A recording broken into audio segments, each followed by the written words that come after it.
सही बुखारी हदीस नंबर 16।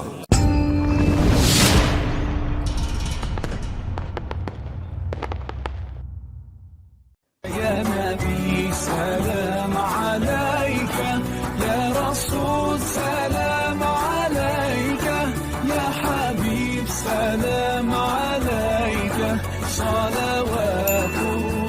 नबी करीम सल्लल्लाहु अलैहि वसल्लम ने फरमाया, 3 खसलतें ऐसी हैं कि जिसमें ये पैदा हो जाएं, उसने ईमान की मिठास को पा लिया। अव्वल ये कि अल्लाह और उसका रसूल उसके नज़दीक सबसे ज़्यादा महबूब बन जाएं। दूसरे ये कि वो किसी इंसान से महज अल्लाह की रज़ा के लिए मोहब्बत रखे। तीसरे ये कि वो कुफ्र में वापस लौटने को ऐसा बुरा जाने जैसा कि आग में डाले जाने को बुरा जानता है। सही बुखारी हदीस नंबर 16।